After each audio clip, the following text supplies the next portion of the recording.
Hello students, welcome back to Geography Guru channel. Today we are here with the fourth episode of class 12th Geography chapter number 9 International Trade अंतर्राष्ट्रीय व्यापार। ये हमारा fourth episode fourth session होगा। पिछले videos में हमने बात की थी मुक्त व्यापार क्या होता है, उसके गुण और दोषों की बात की थी। हमने बात की थी WTO के बारे में, वर्ल्ड ट्रेड ऑर्गेनाइजेशन के बारे में, उसके उद्देश्य क्या है, उसके कार्य क्या है और उसको क्रिटिसाइज किया जाता, आलोचना की जाती क्यों।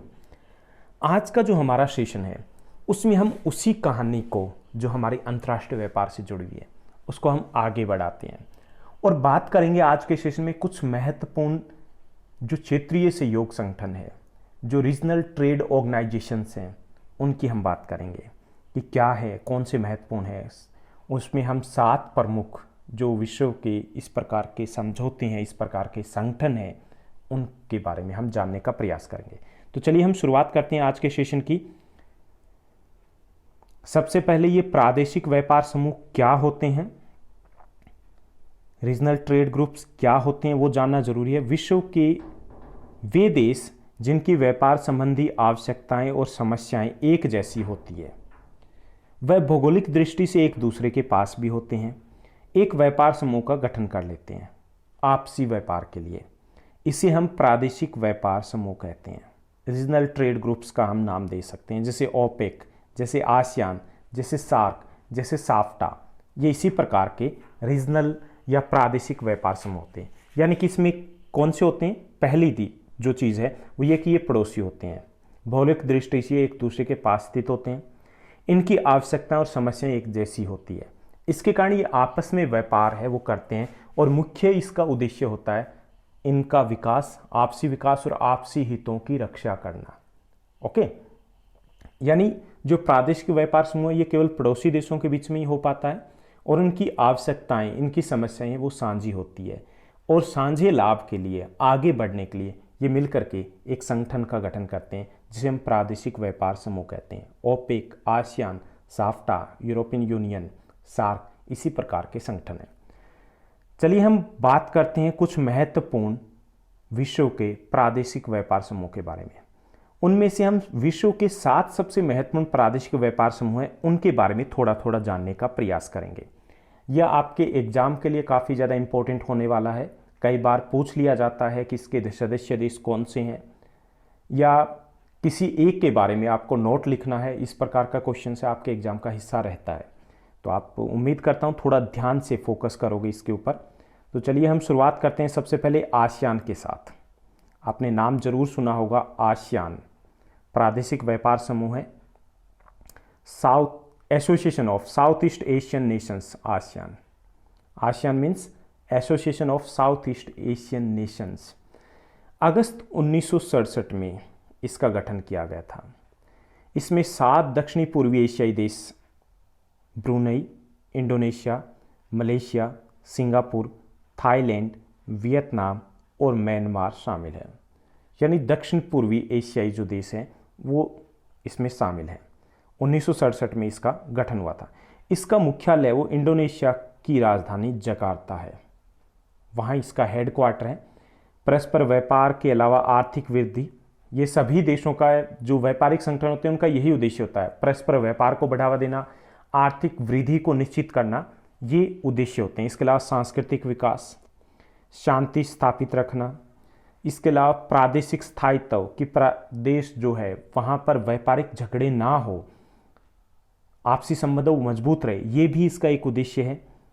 यहाँ पर व्यापार की जो वस्तुएं हैं उनमें कृषि उत्पाद, रबड़, पाम ऑयल, चावल, नारियल, कॉफ़ी, सॉफ्टवेयर, ये हैं। इसके अलावा खनिजों की बात करें तो खनिजों में तांबा, निकेल, टंगस्टन, इनका व्यापार करते हैं आपस में देश। इसके अलावा ऊर्जा संसाधनों में कोयला, पेट्रोलियम और प्राकृतिक गैस है, इनका भी व्यापार किया जाता है क्योंकि इंडोनेशिया है वो पेट्रोलियम और प्राकृतिक गैस के प्रमुख उत्पादक देशों में से एक हैं। तो ये था आसियान, कहाँ है और किन वस्तुओं का व्यापार किया जाता है। उसके बाद दूसरा जो महत्वपूर्ण संगठन है वो है CIS, Commonwealth of independent Nations और इंडिपेंडेंट स्टेट्स। इस व्यापारिक समूह में पूर्व सोवियत संघ यूएसएसआर, जिसका विघटन हुआ था, आपने पॉलिटिकल साइंस में पढ़ लिया होगा अभी तक, जिसका विघटन हो गया था 1991 में। तो उस पूर्व सोवियत संघ से जो निकलने वाले 12 देश थे, विघटित जो 12 राष्ट्र थे, Armenia, Azerbaijan, Belarus, Georgia, Kazakhstan, Kyrgyzstan, Moldova, रूस, तजाकिस्तान, तुर्कमेनिस्तान, यूक्रेन, उज़्बेकिस्तान, ये शामिल हैं। यानी 12 देश पूर्व सोवियत संघ के, वो इसमें शामिल है। CIS, इस व्यापारिक समूह का मुख्यालय है वो बेलारूस के मिन्स्क शहर में है, वहाँ पे इसका हेडक्वार्टर है। इसके उद्देश्य वही हैं जो आसियान के थे, आपसी परस्पर व्यापार को बढ़ावा देना, आर्थिक विकास है उसको बढ़ावा देना, सांस्कृतिक विकास है, आपसी सहयोग को बढ़ावा देना, शांति बनाए रखना, ये सब कुछ इसके उद्देश्य हैं। यहाँ पर जो मुख्य तौर पर व्यापार किया जाता है CIS में, इस व्यापारिक संगठन में, वो है कच्चे तेल का, प्राकृतिक गैस का, सोने, कपास, रेशे, एल्यूमिनियम, इन प्रकार की वस्तुएं जो प्रमुख तौर पर आपसी व्यापार में आयात या निर्यात की जाती है। उसके बाद जो तीसरा महत्वपूर्ण प्रादेशिक व्यापार समूह है, रीजनल ट्रेड ग्रुप है, वो है यूरोपियन संघ, EU, जिसे हम नाम से पॉपुलरली जानते हैं यूरोपियन यूनियन। इसका गठन 1957 में किया गया था। शुरुआत में इसमें केवल 6 देश शामिल थे, Italy, France, Germany, Belgium, Holland, जिसे हम नीदरलैंड के नाम से जानते हैं, और लग्जमबर्ग। बाद में इसमें ऑस्ट्रिया, डेनमार्क, फिनलैंड, आयरलैंड, पुर्तगाल, स्पेन, स्वीडन, ब्रिटेन, ये देश भी शामिल हो जाते हैं। यानी यूरोप के सभी प्रमुख देश हैं वो इसका आज वर्तमान में यूरोपियन यूनियन का हिस्सा है। इसका मुख्यालय बेल्जियम के ब्रुसेल्स शहर में है, बेल्जियम की जो राजधानी है वहाँ पे इसका हेडक्वार्टर है। मुख्य तौर पर जिन वस्तुओं का व्यापार किया जाता है यूरोपियन यूनियन में, उनमें शामिल है कृषि के उत्पाद, खनिज, रसायन, लकड़ी, कागज़, परिवहन की गाड़ियाँ यानी ऑटोमोबाइल, ऑप्टिकल उपकरण, घड़ियाँ, कलाकृतियाँ, इसके अलावा जो ऐतिहासिक वस्तुएं हैं उनका व्यापार किया जाता है। इसके अलावा यूरोपियन संघ है वो इस मामले में भी अनोखा है क्योंकि यहाँ पर एकल मुद्रा के साथ साथ एकल बाजार है, उसका गठन किया गया है। यूरो यहाँ की मुद्रा है, यानी सभी देशों ने यूरो को अपना लिया है। इसके साथ साथ पूरे यूरोप में वस्तुओं की कीमतें भी एक जैसी रहती है, एकल बाजार व्यवस्था है, उसका विकास किया गया। तो ये था तीसरा महत्वपूर्ण प्रादेशिक संगठन यूरोपियन यूनियन। इसके अलावा चौथा महत्वपूर्ण जो अंतर्राष्ट्रीय व्यापारिक संगठन है वो है Latin American integration association. Latin American integration association जो है, इसका गठन 1960 में हुआ था। 10 लैटिन अमेरिकी देश हैं वो शामिल हुए थे। इसमें Argentina, Bolivia, Brazil, Colombia, Ecuador, Mexico, Paraguay, Peru, Uruguay, Venezuela, ये शामिल थे। इसका हेडक्वार्टर वो उरुग्वे देश है, उसके मोंटेवीडियो शहर में है। इसका उद्देश्य भी वही थे जो सभी प्रादेशिक समूह होते हैं, उनके उद्देश्य होते हैं आपसी व्यापार को बढ़ावा देना, आपसी हितों की रक्षा करना, आपसी संबंधों को बढ़ाना, शांति बनाए रखना और एक दूसरे का विकास, आर्थिक विकास है वो सुनिश्चित करना। उसके बाद फिफ्थ जो इम्पोर्टेंट अंतर्राष्ट्रीय क्षेत्रीय सहयोग संगठन या प्रादेशिक व्यापारिक संगठन या समूह है वो है NAFTA, north American free trade association. इसका गठन 1988 में हुआ था विश्व के 2 बड़े व्यापारिक सहयोगियों USA और कनाडा के बीच में। उन्होंने व्यापारिक प्रतिबंधों को समाप्त करने का निर्णय लिया था। 1994 में इसका विस्तार किया गया और इसमें मेक्सिको को भी शामिल कर लिया गया। अब इस संघ में लैटिन अमेरिका के कुछ और देशों हैं उनको भी शामिल किया गया, यानी कि इसका और ज़्यादा विस्तार कर लिया गया है। इसमें मुख्य तौर पर जो देश शामिल हैं उनमें व्यापार जो किया जाता है वो कृषि उत्पाद हैं, ऑटोमोबाइल हैं, इसके अलावा कल पुर्जे हैं यानी मशीनें हैं, कंप्यूटर, वस्त्र, ये सब कुछ शामिल किए जाते हैं, यानी इनका व्यापार है वो आपस में होता है अधिकांश तौर पर। सिक्स्थ जो इम्पोर्टेंट, या यूँ कहें कि क्वेश्चन के लिए काफ़ी ज़्यादा इम्पोर्टेंट है, सिक्स्थ नंबर पे ज़रूर है, वो है ओपेक। ये भी प्रादेशिक व्यापार समूह है। OPEC means organisation of petroleum exporting countries, यानी तेल निर्यातक राष्ट्र हैं उनका संगठन है ये, जहाँ पर कच्चे तेल का, खनिज तेल का उत्पादन होता है। उनकी यूनियन कह सकते हैं, उनका व्यापारिक समूह कह सकते हैं।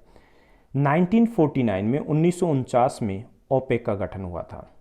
इसमें Algeria, Indonesia, Iran, Iraq, Kuwait, Libya, Nigeria, Qatar, सऊदी अरब, संयुक्त अरब अमीरात, वेनेजुएला इत्यादि देश शामिल हैं।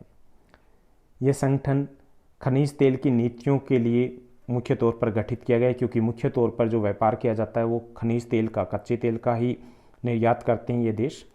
और इसमें एक रूपता रहे, इसमें अपने हितों की रक्षा की जा सके, इसके लिए इसका गठन किया गया। तो ओपेक क्या है, कब गठन किया गया और मुख्य तौर पर किस उद्देश्य के लिए किया गया? तो ये खनिज तेल के निर्यात के लिए जो नियम है वो सभी देशों में एक जैसे रहे, उसके लिए इसका गठन किया गया था। सातवां जो महत्वपूर्ण क्षेत्रीय या प्रादेशिक व्यापार समूह है वो है साफ्टा, जिसमें भारत भी शामिल है। SAFTA, south Asian free trade agreement. इसमें दक्षिण एशिया यानी भारत के पड़ोसी देश शामिल हैं। इसमें बांग्लादेश, मालदीव, भूटान, नेपाल, भारत, पाकिस्तान, श्रीलंका ये देश शामिल हैं। इसकी स्थापना जनवरी 2006 में की गई थी। इसका मुख्य उद्देश्य भी वही उद्देश्य जो अन्य प्रादेशिक समूहों का होता है, आपसी व्यापार को बढ़ावा देना, करों को समाप्ति करना, मुक्त व्यापार है उसको बढ़ावा देना, आर्थिक विकास सुनिश्चित करना, आपसी संबंधों को और मजबूत बनाना, अपनी आवश्यकताओं को पूरा करना। तो ये थे 7 महत्वपूर्ण प्रादेशिक व्यापार समूह। इसके अलावा और भी बहुत सारे ऐसे प्रादेशिक व्यापार समूह हैं जो कार्य कर रहे हैं विश्व के अलग अलग भागों में, और इनके उद्देश्य सभी के एक जैसे होते हैं। तो ये इंपॉर्टेंट पार्ट है हमारे चैप्टर का। एक और टर्म है जो इसी से रिलेटेड है, वो है डंप। उसको थोड़ा सा हम जानते हैं, 1 मार्क्स के क्वेश्चन में कई बार हिस्सा रहा है। तो ये डंप होता क्या है?